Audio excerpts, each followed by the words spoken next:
everyone, this is Davis with Point Blank Music School, and today we are going to be making a sub bass from scratch in Logic. So I've just pulled up a test oscillator and I'm bringing the frequency down somewhere below 100 hertz, wherever feels good to you, and we're going to go ahead and send that to bus 1 and make sure that your level to bus 1 is up. And now we're going to create another audio track and have that audio input be bus 1 so that we're picking up that test oscillator.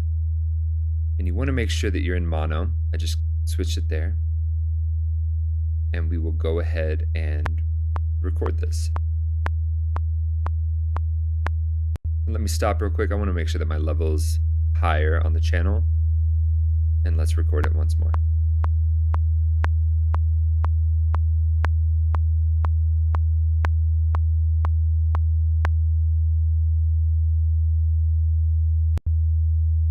Great, you can mute that test oscillator on audio 1. And what we want to do now is go ahead and raise the gain a bit. I want to make sure that our level in our channel is somewhere between -6 and -3 decibels. So that's sitting -3.8. That'll be good.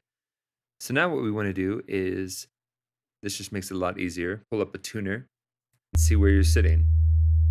I'm going to go ahead and take it down to C, just to make it nice and easy.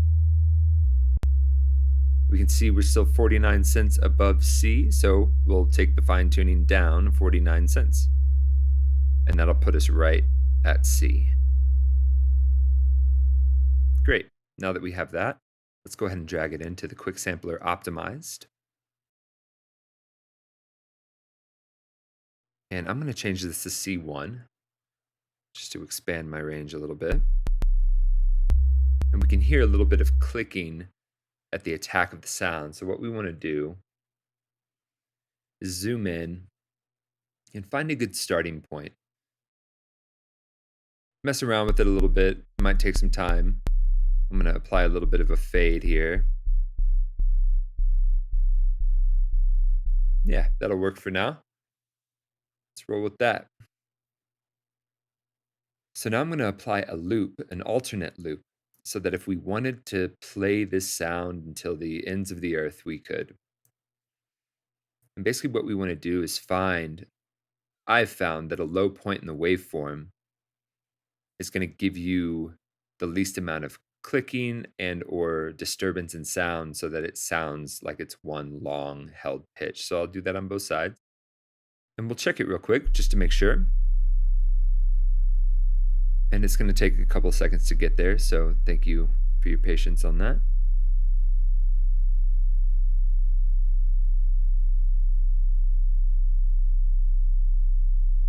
Cool.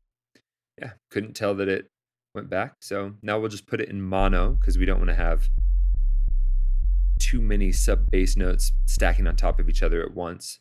One at a time is a good rule of thumb there.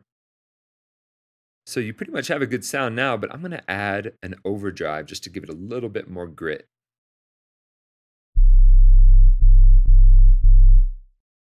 Kind of beef it up a bit.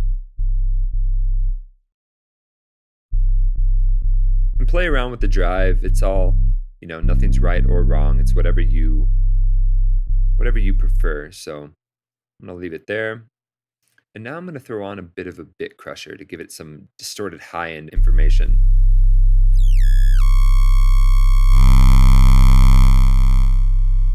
Obviously it can sound crazy real quick, so you just want to play around with your parameters and make sure you find something you like.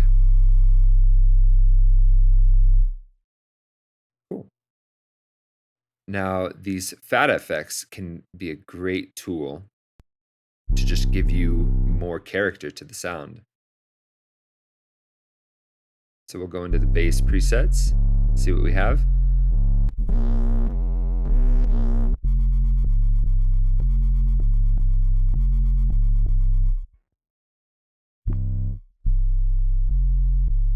I kind of like this lo-fi resonant patch here, so we'll keep that. And the last thing I like to throw on is this bass amp designer.